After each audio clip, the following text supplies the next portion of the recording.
Loki. If chaos had a face, it'd be Loki's smug grin.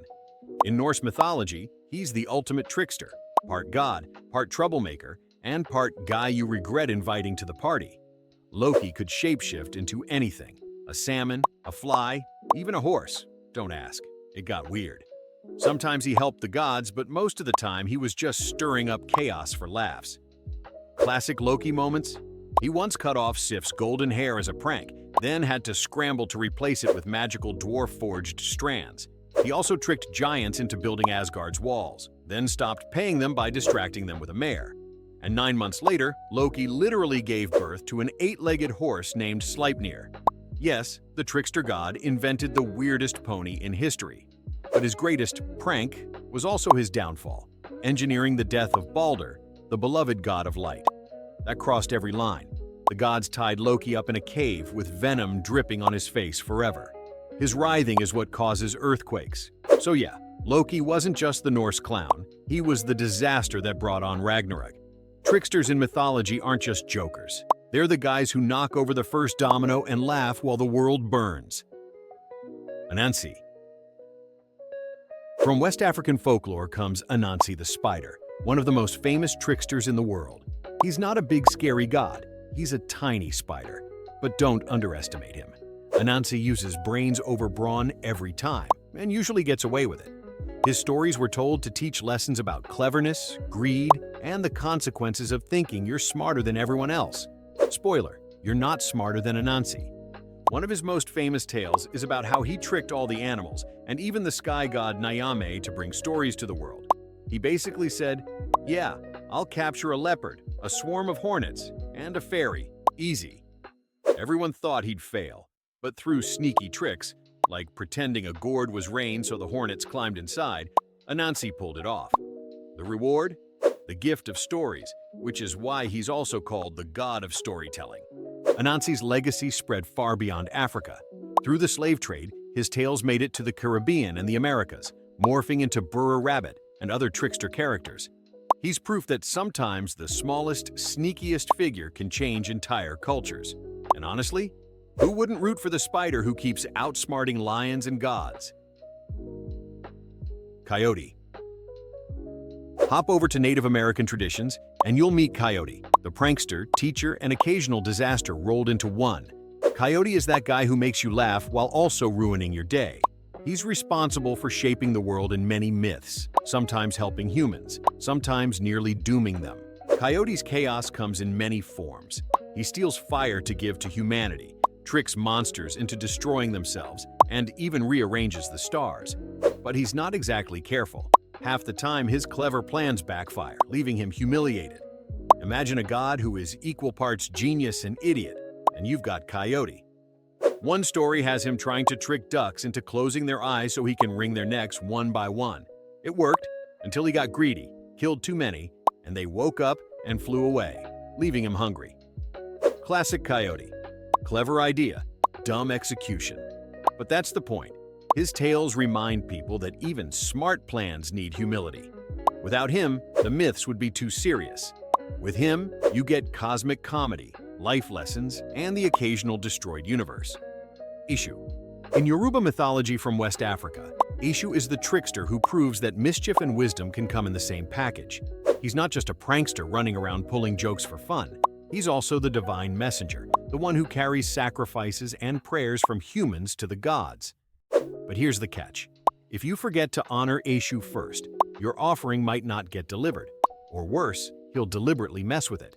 Imagine sending an email to your boss, but the IT guy changes it into memes before it arrives. That's Eshu. His most famous trick is the story of the two-colored hat. Eshu wore a hat that was red on one side and black on the other, then walked between two farmers. Later, the farmers argued about what they'd seen. The hat was red. No, it was black. They almost came to blows until Eshu popped back in, showed them the hat was both, and laughed. It wasn't just a prank. It was a lesson about perspective. What you think is true might just be half the picture. Eshu thrives at crossroads, both literal and symbolic. He's the god of choice, chance, and the unpredictable path life takes. Crossroads in mythology are places of possibility, and Eshu is the one flipping the signs just to see how you'll react. Is that cruel? Maybe. But his chaos forces people to think, adapt, and learn. Without him, everything would be too neat, too safe, and mythology without chaos is like pizza without toppings, bland and boring. That's Eshu's trick, hiding wisdom inside chaos. He might spark fights, trip people up, or mess with the gods, but there's always a lesson buried under the confusion. The world doesn't move in straight lines, and Eshu is there to remind you, usually while laughing. Maui. From Polynesian mythology comes Maui, a trickster whose pranks sometimes sound like a highlight reel of world's greatest hacks. Unlike some tricksters who just stir chaos, Maui actually made life better for humans, though he usually had to cheat to do it. Think of him as the Robin Hood of tricksters, but with more fishing gear and way fewer morals. One of Maui's biggest stunts was slowing down the sun. Back then, the sun zipped across the sky so fast that people barely had time to cook or work. Maui decided this was unacceptable. So, armed with ropes and his brother's help, he ambushed the sun and beat it with a magical weapon until it agreed to move slower. Imagine someone literally mugging the sun so people could finish laundry. Then there's the story where he fished up islands. Using a magical hook, he cast his line deep into the ocean, snagged something massive, and hauled it up. And out popped islands like New Zealand and Hawaii. That's right, Maui turned a fishing trip into land expansion. Beats catching a trout. But like all tricksters, Maui wasn't invincible. His final prank was an attempt to gain immortality for humans.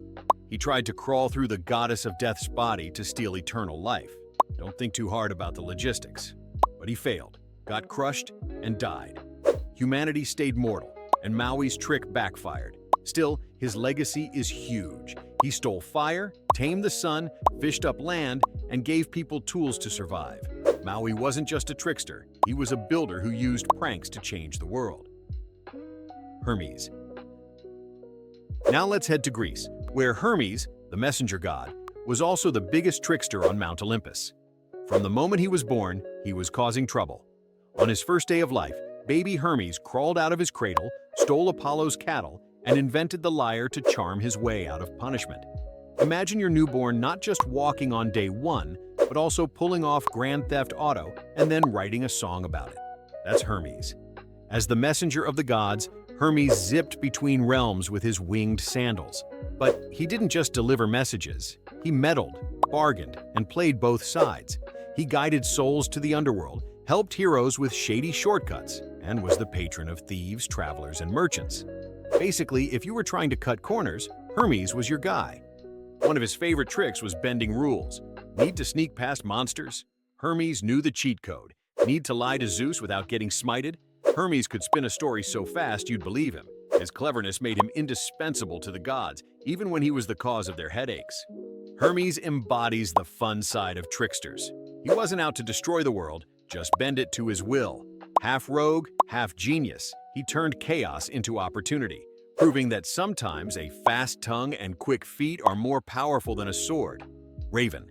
In the myths of the Pacific Northwest, Raven is one of the most important tricksters.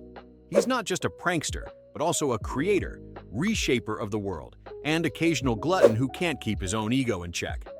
Raven stories explain why the world is the way it is, but they usually come with a side of comedy.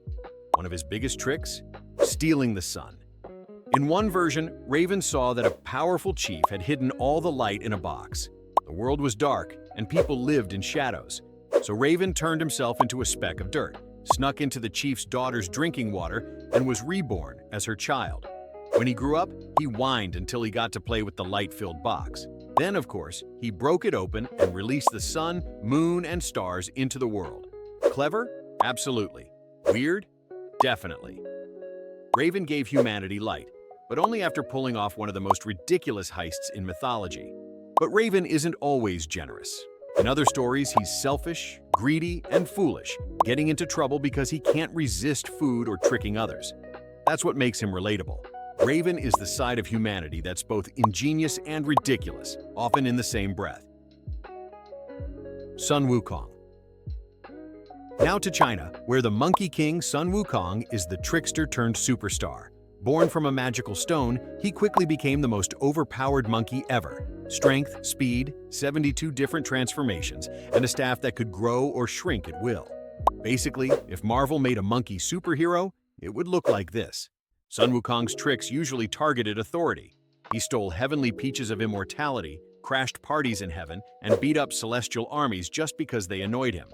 At one point, he even peed on the Buddha's hand thinking he'd escaped, only to realize he was still standing in Buddha's palm. That's cosmic-level trolling.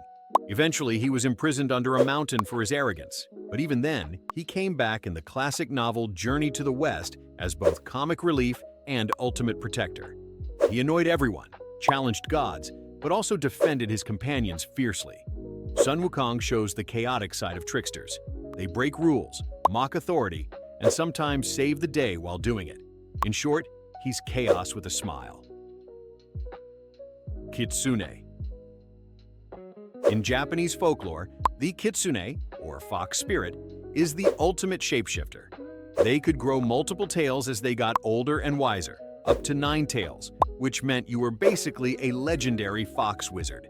Kitsune loved turning into humans, often beautiful women, to play tricks on unsuspecting men. Sometimes it was harmless fun. Other times it was a full-on long con where they lived as someone's wife for years before revealing the truth. Talk about commitment to the bit. But Kitsune weren't just pranksters. Some were protectors, linked to the god Inari, and brought wealth or blessings. Others leaned into chaos, causing illusions, fires, and mischief just for the thrill of it. The duality made them fascinating. Were you meeting a helpful spirit, or was it a fox about to trick you into making a fool of yourself? The Kitsune myth reflects how people viewed intelligence. Cleverness could save you, but it could also embarrass you. And with foxes being both sly hunters and adorable animals, the myth fit perfectly. Kitsune are a reminder that tricksters don't always look dangerous. Sometimes they look cute and fluffy right before they ruin your life. And that's the world's tricksters, shapeshifters, pranksters, and chaos artists who shaped myths by breaking the rules. If you enjoyed this, stick around for the next one. And hey, subscribing wouldn't hurt.